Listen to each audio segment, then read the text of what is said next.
4th December, 1872. A perfectly seaworthy ship found drifting in the Atlantic. The captain, his wife, their 2-year-old daughter, and 7 crew members vanished without a trace. No struggle, no bodies, only silence. This is the ghost ship, Mary Celeste. On December 4th, 1872, the Canadian brig Dei Gratia spotted a lone vessel, sails partly set, drifting some 400 miles east of the Azores. For 2 long hours, the crew watched. No signals, no movement. Finally, a boarding party climbed aboard. What they found would shock them. The ship was seaworthy, the cargo was safe, the cabin tidy, even the captain's belongings untouched. But the lifeboat was gone, and the people? Nowhere. Investigators later confirmed several unsettling details that made the mystery even darker. The lifeboat was missing, suggesting the crew may have abandoned ship in panic. The ship's log ended suddenly on November 25th, as if the story had been cut short mid-sentence. Some of the hatches were wide open, and seawater had seeped between the decks, but not enough to sink her. The cargo of 1,700 barrels of industrial alcohol was still there, though a few barrels showed signs of leakage. Even more puzzling, the crew's clothing, their food supplies, and personal belongings remained untouched. It was as if they had left in a hurry, expecting to come back within minutes. The captain's cabin was neat. His papers and navigation tools were in place, and his wife's sewing machine still sat on the table. It was a ghostly picture. Everything a living crew would need was present, but the people themselves had vanished into thin air.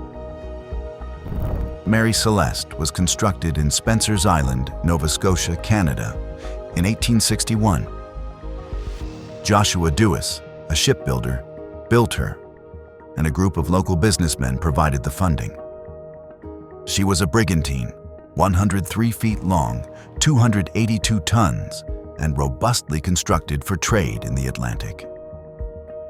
Although the locals were proud of her, rumors of her bad luck would soon start to circulate. She was not named Mary Celeste at launch. Amazon was the first name she had. It was Robert McClellan who was her first captain. However, catastrophe came swiftly. 9 days after Amazon set out on her first journey, McClellan became seriously unwell. Forced to return to port, he passed away shortly after. It is said that a ship's first journey will be fortunate. It started with death for Amazon. Following McClellan's passing, the ship was acquired by others. But then, misfortune struck. Fishing boats and the Amazon collided close to Eastport, Maine. Later, in the English Channel, near the waters between England and France, she collided with the Charles, another brig. Then, in 1867, she was sunk on the rocks at Cow Bay on Cape Breton Island while transporting timber. She was left unattended and irreparably damaged. Sailors had begun to murmur that this ship was cursed by now.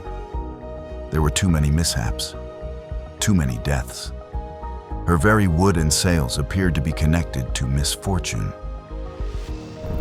The Dei Gratia crew carefully sailed the ghostly Mary Celeste into Gibraltar. There, a salvage court launched a long and detailed investigation. The central question echoed in every corner. Why would an experienced captain abandon a perfectly seaworthy ship? Theories exploded like wildfire. Newspapers whispered of mutiny, of pirates roaming the Atlantic, even of a sinister insurance fraud. Each idea darker than the last. But in the end, despite weeks of inquiry, the court could prove nothing.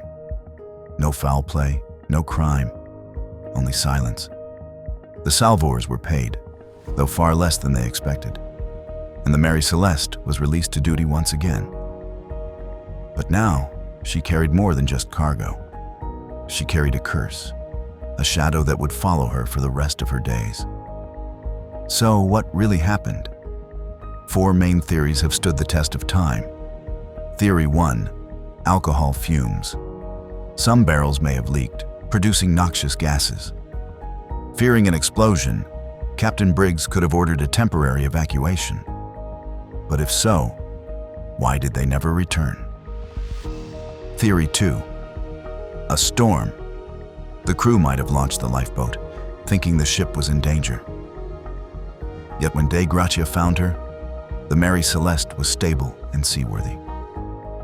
Theory 3. Foul play. Pirates, mutiny, or even deliberate murder. But valuables and cargo were untouched, no sign of violence. Theory 4. Speculation beyond reason. Seaquakes, waterspouts, giant squids. Exciting, but little evidence supports such ideas. Each theory explains something, but none explain everything. The official inquiry gave no answers.